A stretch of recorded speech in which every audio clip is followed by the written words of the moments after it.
used to know what this was called. I have forgotten. This is a lizard. So, let's say that we wanted to draw this lizard. You could draw it freehand, but while it's easier to draw shapes like turtles, it's a little more challenging to draw something like this freehand. So a good way to get started is to learn how to use tracing paper and graphite paper. And that's what these two things are. So let's see how to use tracing paper and graphite paper to copy an image. So this image here is a picture I took at Southwick Zoo. So I can use this image and I could sell it if I want to, since it is a picture that I personally took. If you take photos off the web and you trace them and then you paint them, you really should be asking the person's permission if you're then going to sell that art, because you are selling art which is a direct version of their art. So just something to keep in mind. It's better to work with your own images, or if you want copyright-free images, then you could go to places like Pexels, which is PEXELS.com, or Pixabay, which is PIXABAY.com. There's a bunch of sites that have royalty-free images that anyone can use. And then you could trace them and make versions of them and sell them and do whatever else you wanted to do with them. So let's start with tracing paper. This is still wet, so we'll put that over there. So tracing paper is just see-through paper.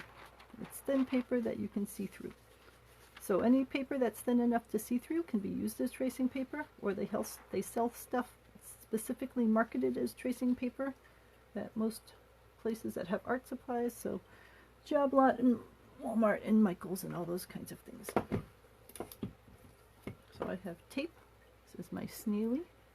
So I'm taking some tape and I'm going to tape the tracing paper to my photo so that it doesn't slide while I'm tracing it. And that way the image is a fairly accurate image of this thing that I am tracing.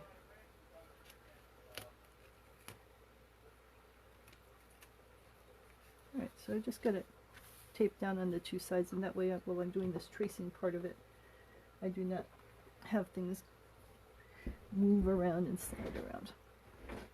Alright, so now you want a reasonably sharp pencil.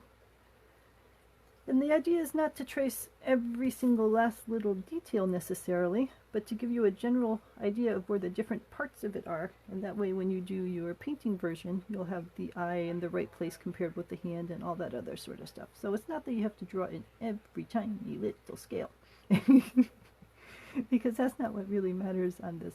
You want to get the gist of the general large ideas, although, you know, if you want to sit there and draw every tiny little scale. Alright, so I'm going to move my keyboard out of the way so that I can get a better angle on this. Alright, so the beauty of tracing paper is that you are not damaging your original art. And also you can see what you're doing, because if I was just trying to do the next step by drawing directly on the photo itself, I would have pencil marks all over the photo, and it would be hard to see the pencil marks in with the photo's color. So I'll show you on the next step, when you're doing the graphite step, you could do it directly from the photo, but it's much better if you have tracing paper to be able to use tracing paper. Another benefit is that this tracing paper then becomes a permanent artwork base for you. It's something that you could use over and over again once you've traced it. So if you like a design, like if you really like this lizard, you could trace it once and then you would have it around for whenever you wanted to use it again.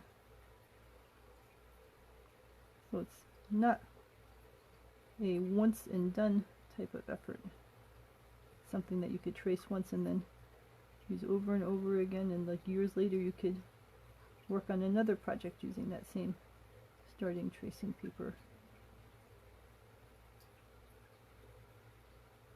Yeah, so we're just tracing all the key shapes that we see in here. The eye. Again, you want to generally draw the key shapes. You don't have to draw every single little shadow, every single little nook. Just give a general idea of where certain features are.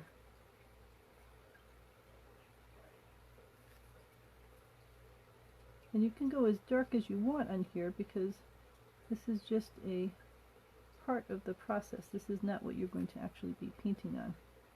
This is just a way of transferring the details of where items are over onto your piece of paper that you're going to be drawing or painting on. Alright, so while I am not going to do every single little scale, I will do some of these little spine thingies so that I remember where they are. And we'll still have the photo as a reference. It's not like that photo is going anywhere. So if we decide we want to look at something, we can just look back to the photo and try to figure out where it was. But the more we give ourselves a gist of where things were, the easier it will be while we are painting.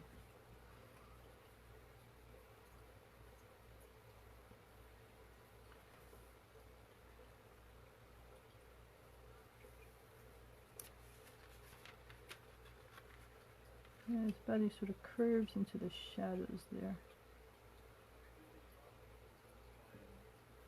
So it becomes more shadowy over there. We've got a leg. Oops, a leg. Well, see, the other good thing is if you make a mistake, it doesn't really matter because this is just a guideline. Sitting on a piece of wood. Goes like that. That's his belly.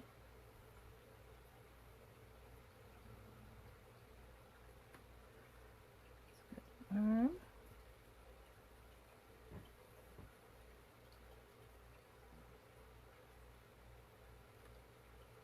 And his fingers.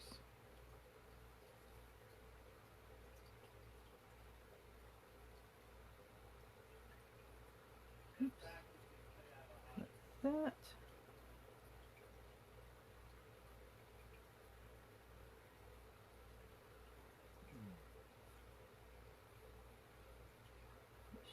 Shoulder.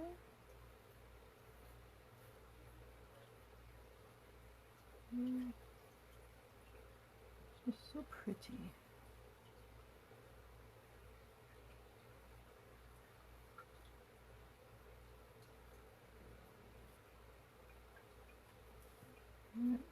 Wood comes in like that.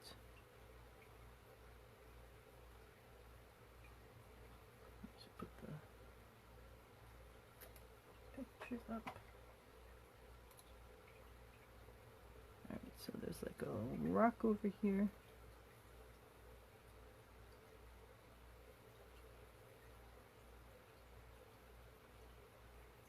So that's all rock. That's part of his throat stuff. And there's a little more throat stuff over here. That's shadow. That's a claw. A little bit of a claw there. There's a little bit of a claw there in the shadows. Right, there's a bit of an indent over here. It's the nose, mouth, the jawline.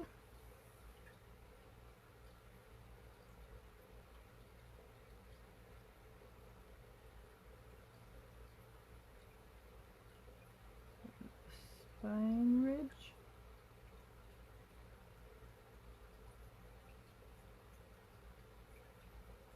I think this actually is strange as it may seem, curves more here,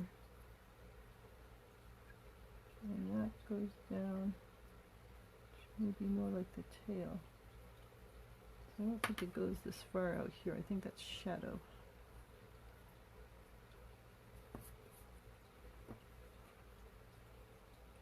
Right, there's a few spikes right here. I think we got the general gist of it. I suppose this is the ridge at the top. Alright, there's a line of the body there. And the colors go like that.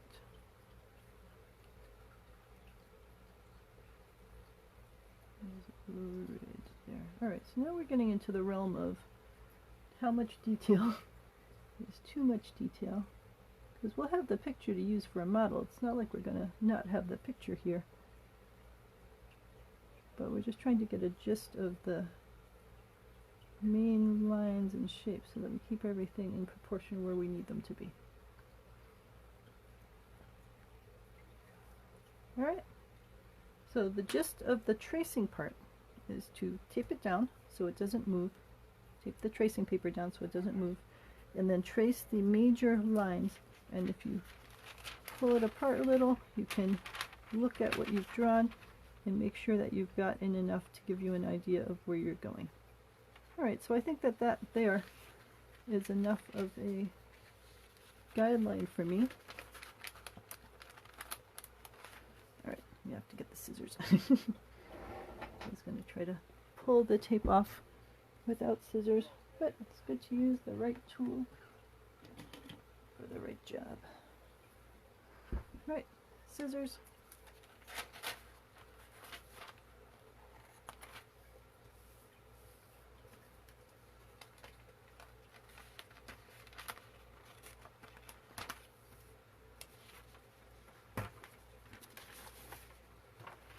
Alright, so now we have a traced image of the dragon.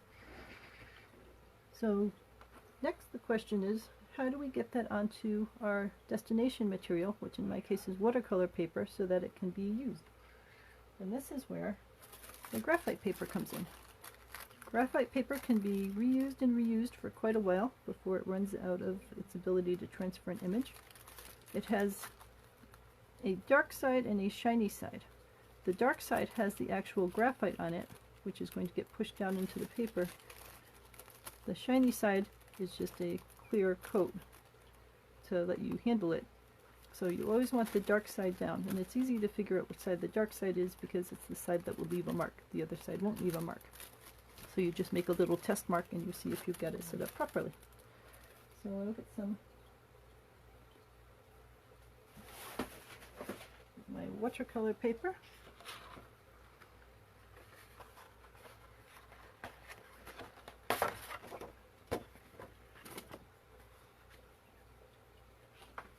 Alright, so now here is how you transfer the image from your tracing paper onto your destination paper with the graphite paper. So first we're going to make a little mark to make sure that we're got this the right side down. So I'm using a pencil, but the pencil isn't actually writing through the graphite paper, it's just acting as a stylus. So you could use any sort of piece of metal or anything else to do this part. It's easier with a pencil. So if I press down and make a little line, maybe this is getting a little old. So maybe I do actually have it upside down. Let's try that. Yep, there we go. I had it upside down, I guess. This is so old that it's hard to tell which side is the shiny side and which side is the graphite side anymore. But that means you just have to buy it once and then you can use it a bunch of times. So you find graphite paper at most art stores. Michael's, Amazon, Walmart, Job Lot, so on. It's fairly cheap and you can use it and reuse it and reuse it, as you can tell from this. So it is a useful tool to have. Alright, so then you take your snail person And first you're going to tape the graphite paper down so it doesn't move around.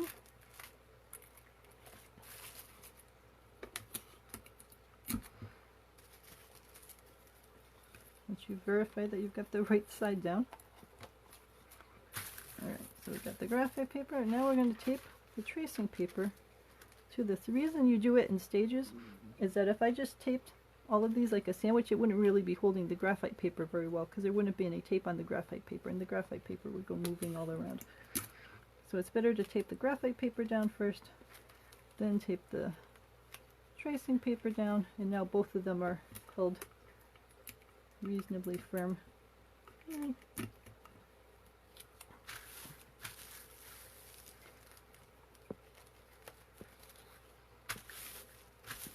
Alright, so now we've got a sandwich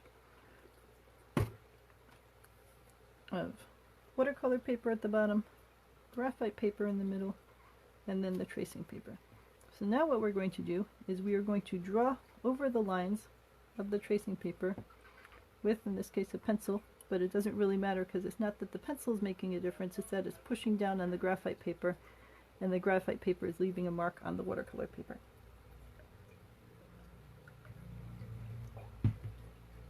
When you're doing this step, it's good to start at one end and move to the other end, because you already have pencil on here, and when you draw again with pencil, it's not really going to look that different. It's just going to still look like pencil on tracing paper. So you would have to keep peering underneath and looking at the watercolor paper to try to figure out if there were any spots you missed. So to try to get a handle on that, it's good to start in one space, move your way down to the ending space. Alright, so now all we're doing is tracing the same lines we just made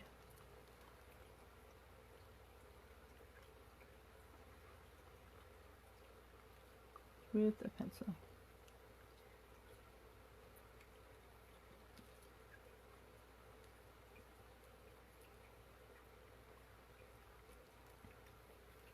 So I always suggest doing a little and then double checking that you are getting a mark and that it's as dark as you need it to be before you do the entire thing and then realize that something is wrong and that you have to start the whole thing all over again.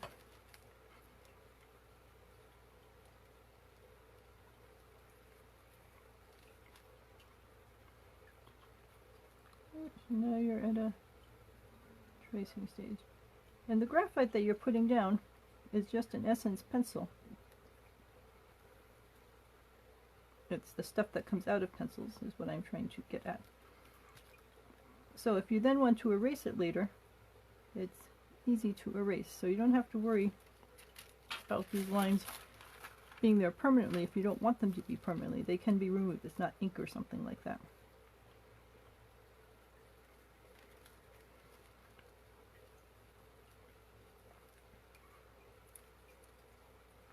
So I would make sure that they are dark enough that they are useful to you, but you don't want them to be enormously dark. I'm going to make them fairly dark here so that you can see them on the video. Normally I probably wouldn't make them quite as dark as I'm going for. So again, just to reiterate, because I know this is a little confusing, it's not that my drawing is actually causing a mark to magically go through the tracing paper in any way. What I am doing is pushing down on the graphite paper, and I'm forcing graphite off the graphite paper so that it sticks onto the watercolor paper and makes marks there.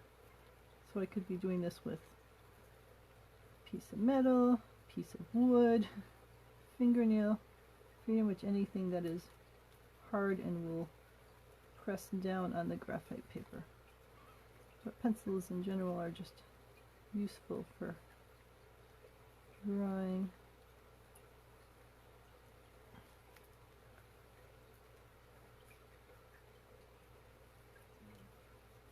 Alright.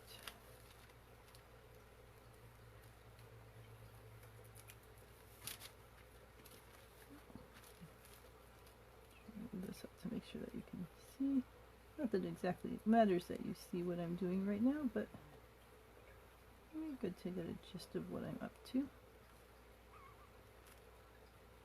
But in essence, I am tracing my design. So whatever design you were working on, you want to be tracing it so that you get it onto the source paper. And this is where, if you have different people in your household with different levels of abilities, and if one person is good at this drawing and tracing part, they could do the tracing part for someone else. So if I had a young child in the house, I could do this tracing part and create an image for the young child, and then the young child would have a drawing on watercolor paper that they could then watercolor in or crayon in or whatever they wanted to do. So this is a way to take your own photos and turn them, in essence, into coloring book ideas.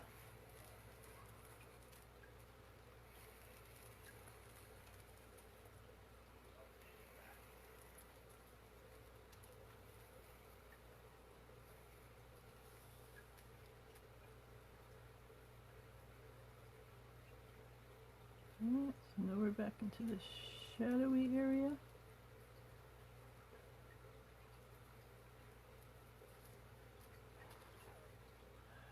Alright, now as I mentioned, it's sort of hard to tell if you've actually traced over everything, so you can look at the underneath and try not to disturb the tape, because you don't want things to fall out of line, because that would make everything really complicated.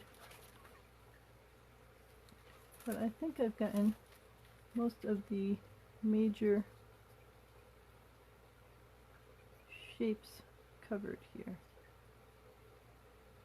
Alright, so when you're reasonably sure that you've gotten all the main lines, and again, we're not drawing in every single scale or every single little shadow or everything, we're trying just to get a general gist of where things belong in our picture. Then we cut it free.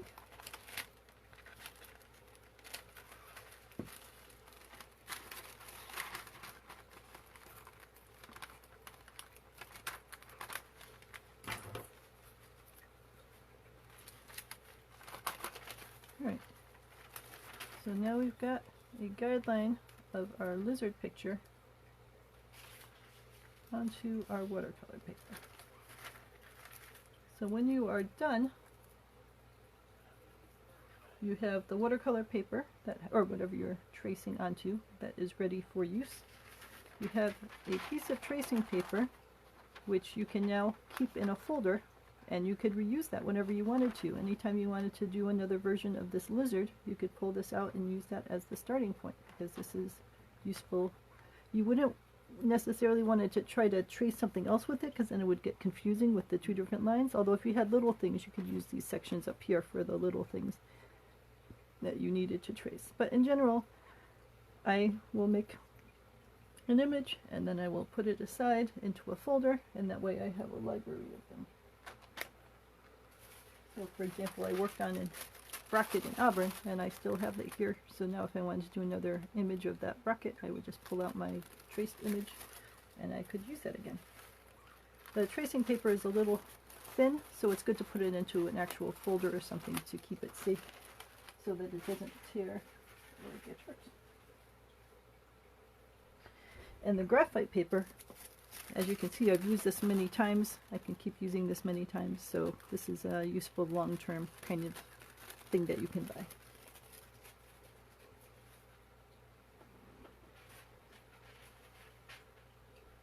Alright, so that is how you use tracing paper and graphite paper to be able to put an image from a photo or another source item onto a piece of paper. So now that we have an image of our lizard on our watercolor piece of paper, we will think about how we are going to paint him in. So I think my turtles are dry now, so we can stack the turtles without too much fear of harm. Let's see, if I put him there, is he still visible to you guys? Oh yeah, he looks like he's mostly visible.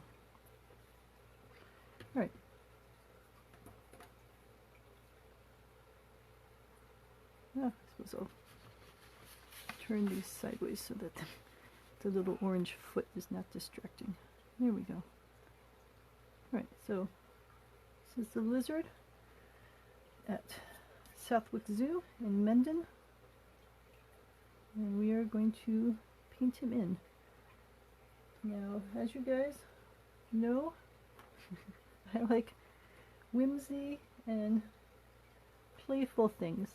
So I am not the type of painter who will paint him in brown. If you guys want to paint him in brown, that is completely your choice. You are your own artist and you can choose however you wish to paint this lizard. I like to take source materials and add some fun to them, so I am not going to paint him brown. So now I'm going to look at my colors and think about what kind of color I would want to make him.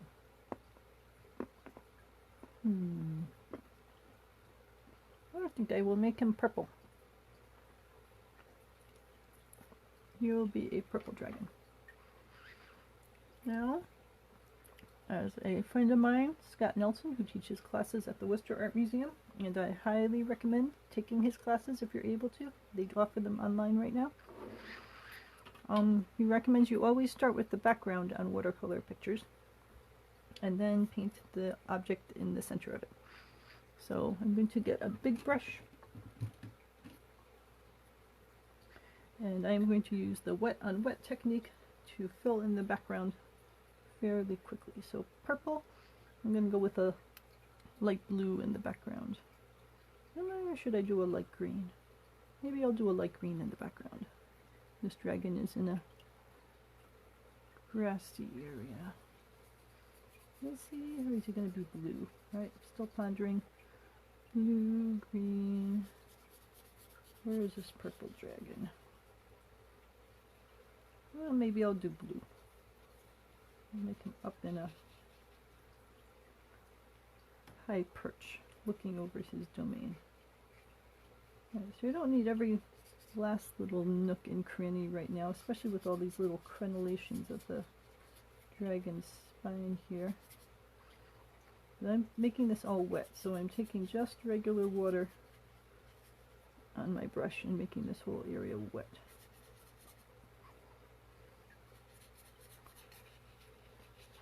I'm doing this so I can just drop the color in and let the color spread as it wants to spread, which will give me the softer feel that I like so much, and also it'll be nice and quick for this video's purpose.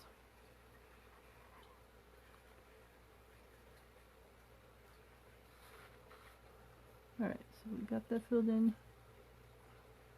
Put some blue in. You can see how the paper is buckling from the water. So I could have taped this down if I didn't want to have it buckle like that.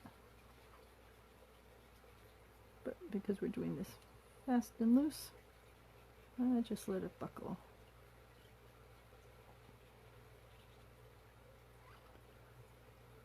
The human eye is drawn to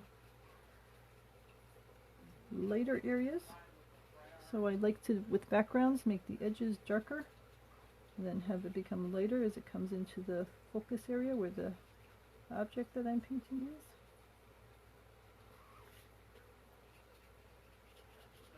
This area over on the right has already dried again. It shows how dry it is in here.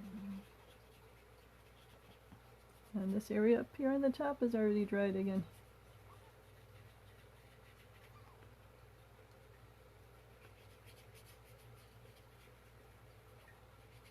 That's okay, we're just doing quick and easy.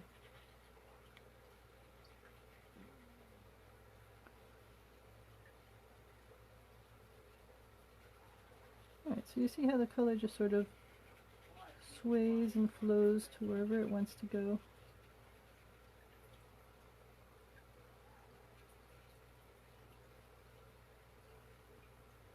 Just do little rough things.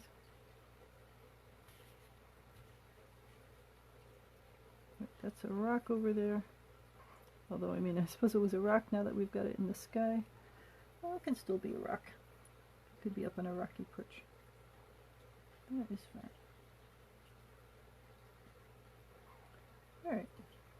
we have a rough sky for a background. The bottom side was wood. Right, so we can still make that brown.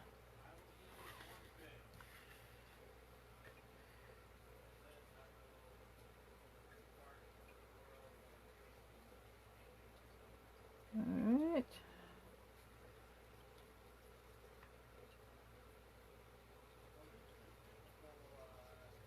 So this will be like a, in the actual picture it was a piece of wood, and this one will be more like a tree, I think, for the purposes of our painting. And some brown here. So I'll probably erase out this sharp line in here.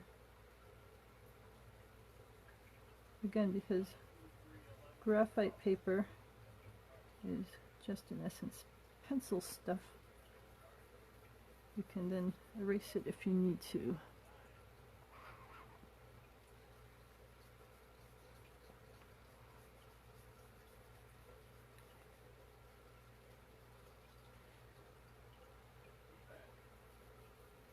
I'm still not sure what I want him to be leaning on here, if we're assuming that this is some sort of a tree that's up in a tree thing.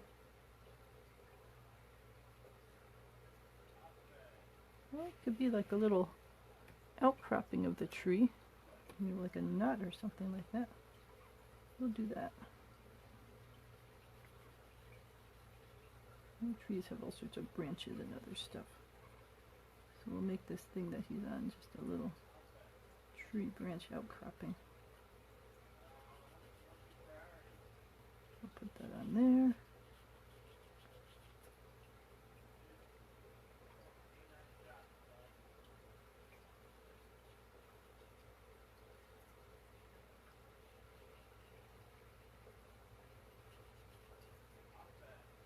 Alright.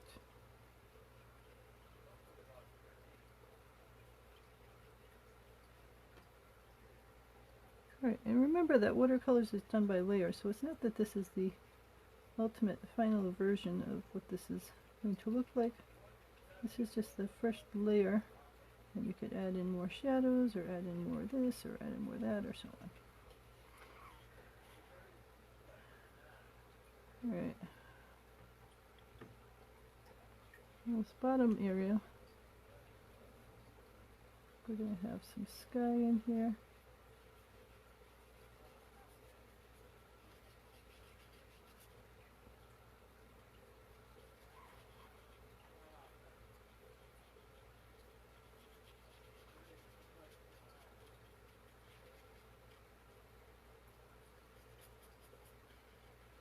I think I might want to add in some green for leaves and stuff.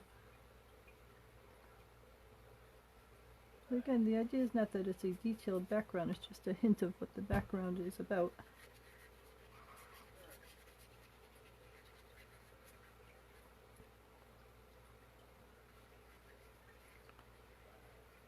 There's a sense that there's some wood stuff and some sky stuff.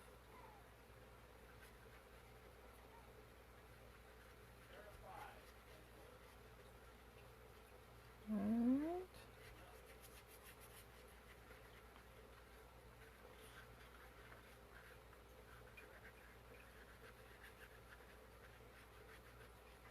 Alright, let's add in some splashes of green. Give a little sense that there's some leaves in here.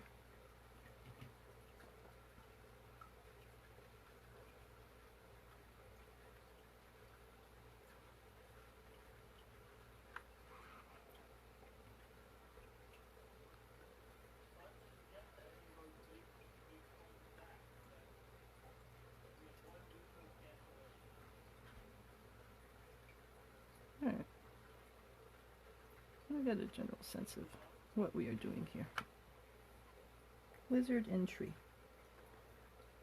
Alright, now fortunately, this is drying quickly, because normally you might then have to wait quite a while before you're able to do your next layer, because you don't want your lizard colors to merge out into the sky. while it's fine for the lizard color to merge around inside him, you want the lizard colors to stay in the lizard area in general. You want the sky to have its own sky colors. So if both things are wet, like if this sky down here is wet and then something up here is wet and they touch, then they will merge into each other, which in this case is not something you would want to happen, but it is drying so quickly that I should be able to paint that very quickly. Alright, so again, I'm doing a quick rough version of this. So I'm not looking to get all the details, and now I want to think about what color this lizard should be. And I'm actually leaning towards this mauve, which is actually not even that far off from his natural color. So yeah, let's do the mauve.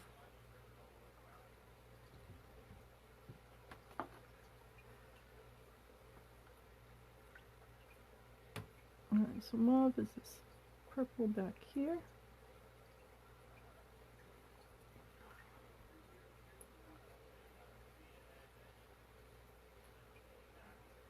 Alright, and we'll make his spines a darker purple. I'm just trying to stay away from the blues and the other edge colors, just in case something there is still wet. So I do not want this purple spreading out into the sky. So it'll be a little dangerous back here if that is not fully dry. But it looks like it actually is, so we may be safe. Normally I would wait a little longer before I started doing that part. But I don't want you guys to have to sit here and just wait and wait for things to dry. So we are plowing forward.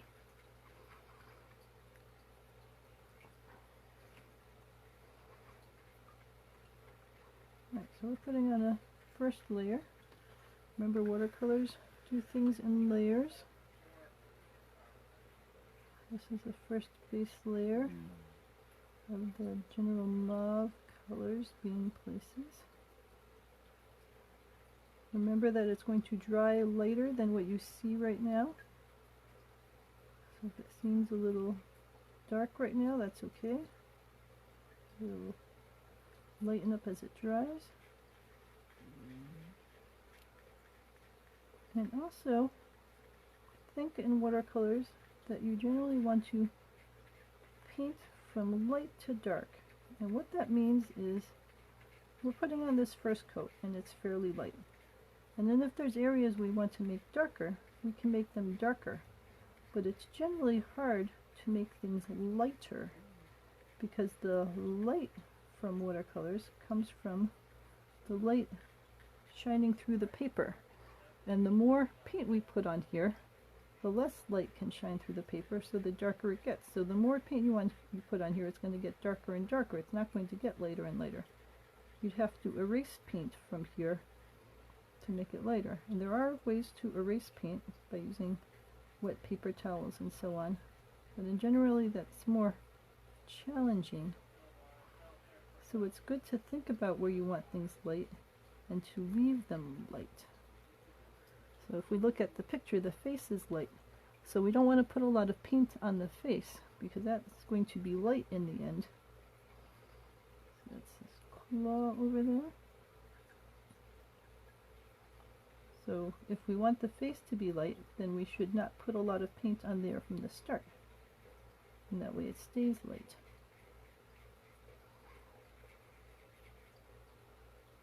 And also these three spots here on his throat are light. So right from the beginning we want to leave those lighter, because if we started painting over them over and over again, they would get darker and darker. It's a little ridge line.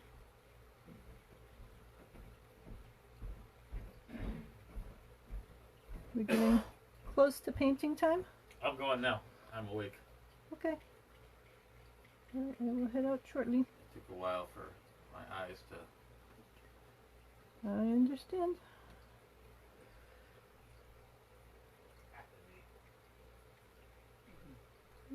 Bob and I are gonna go out and stain the house, which is sort of like painting but on a bigger scale. So apparently in various areas of New York and New Jersey, people are cheering in the streets.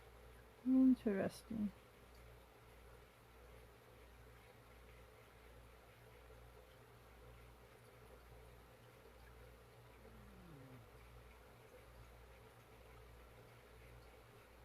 Alright, I've got a little lizard.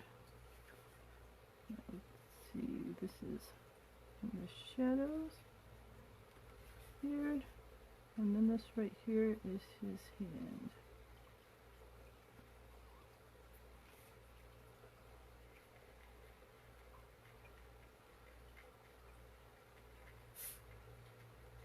That's in the shadow in there. Those are his fingers.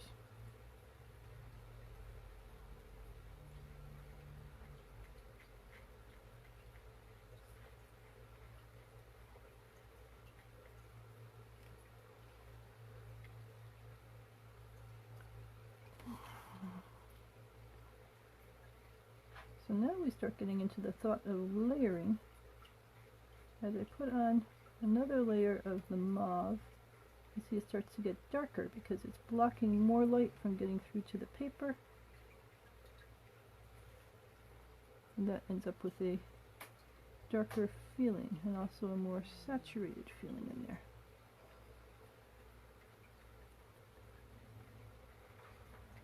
So again, this looks a lot darker, but as it dries, it'll get lighter. So it won't be quite as dark as it seems in there right now. Alright, darker down underneath, where the shadows are.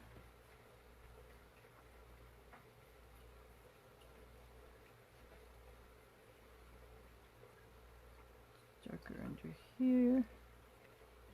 Dark lines under here, it's darker under here.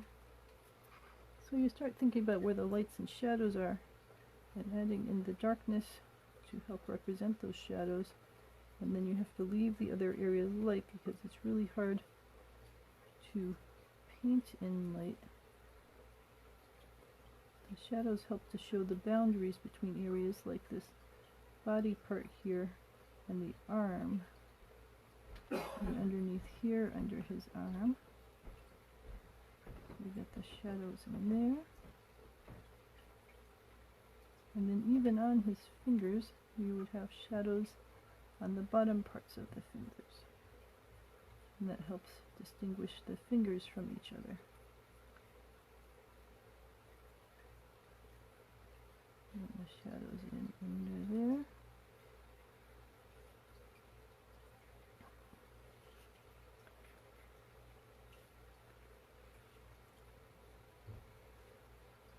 Alright, so we got shadows underneath his chin.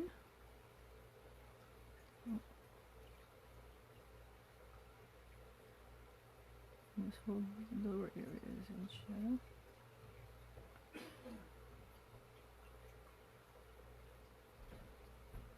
His fingers over here need to be better defined.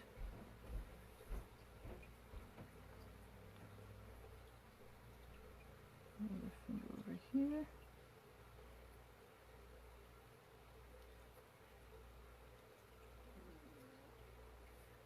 Alright, a little bit of darkness in his nose. A little bit of darkness in this forehead area.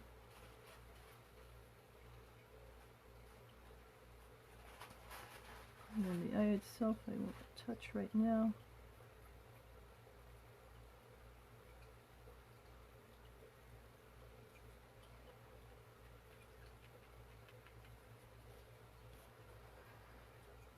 Alright, I'm going to make the spines a bit of a different purple color, just to add some interest.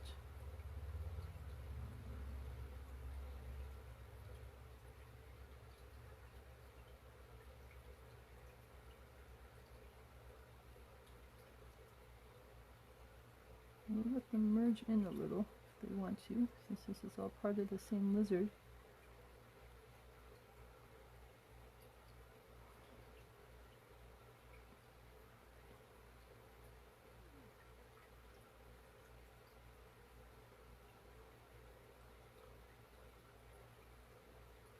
I don't want to, that's alright.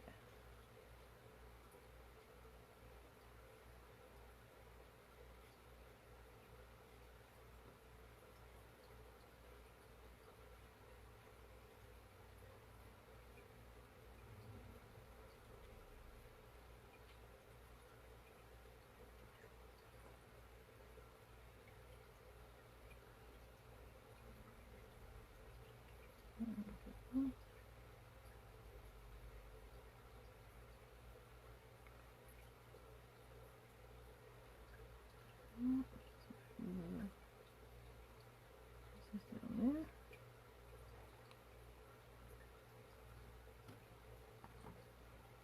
I like these spine areas are sort of bluish.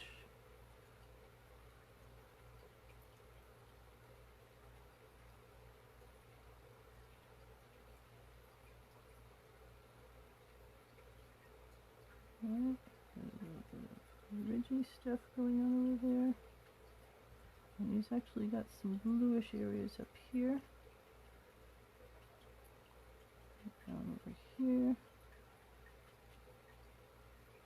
Now I'm starting to paint him the way that he really is, but of course you can paint it any way that you want. I'm doing little speckles to give those sense of scales that we have there.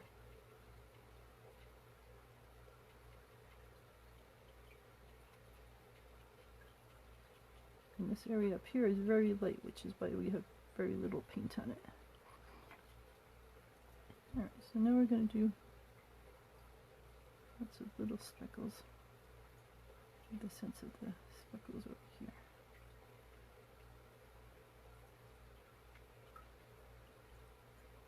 So again, this is not a realistic version of this lizard.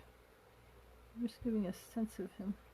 And clearly with my purples, I'm not trying to make him look like the actual lizard. I'm just trying to have some fun, make a version of the lizard.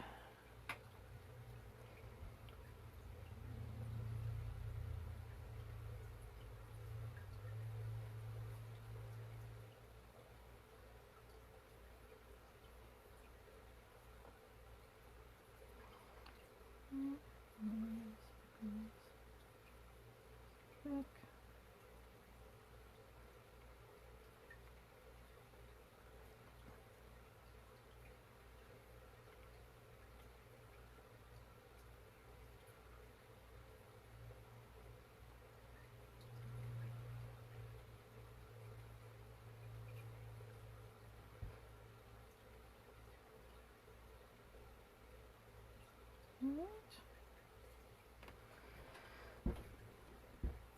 Alright, so this is just a quick and rough idea, but you get a sense of how this looks now. When I'm looking at this on the screen, this area here looks very bright and draws the eye, which was not my intention. So I'm going to mute that down. I'm going to mute it with the darker brown, because you want to think about where the eye is being drawn, and you don't want the eye drawn to something like a lump of rock, which was not your intention. In this case it's not a lump of rock, but it's just a knot of wood. You don't want that to be the bright exciting spot in your, in general, at least I don't want that to be the exciting spot in my painting. I just want it to be something that the dragon's claw is on. So I'm going to fix that by darkening it up.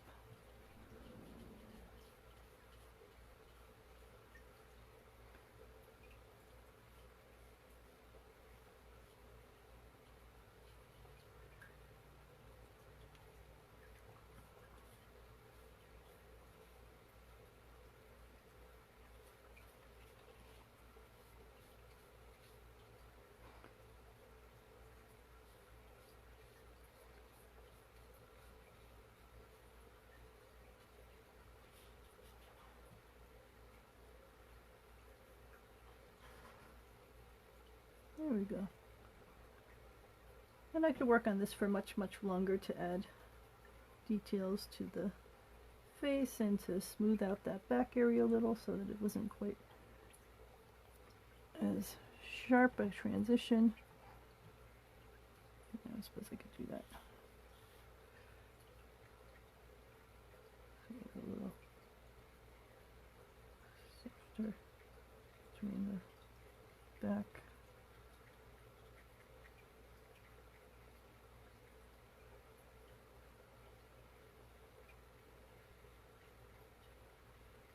So you don't want to lose all those spots I just did. I could always add more spots. There we go. Now the spine isn't quite as glaring as that inch line.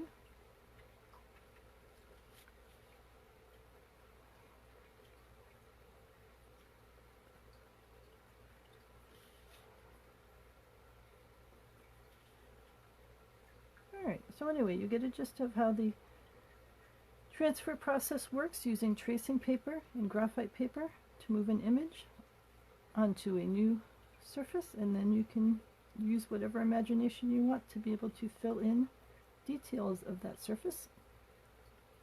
I would normally do quite a lot more work on this for the watercolor side of things, but we are running out of time, so that gives you a general idea of how the process works. So thank you for stopping in and sharing the lizard fun with me. Be sure to enjoy everything that Mendon has to offer. It is a beautiful place. Thank you to the Mendon Cultural Council for supporting the efforts to celebrate Mendon, and I hope you have a wonderful day.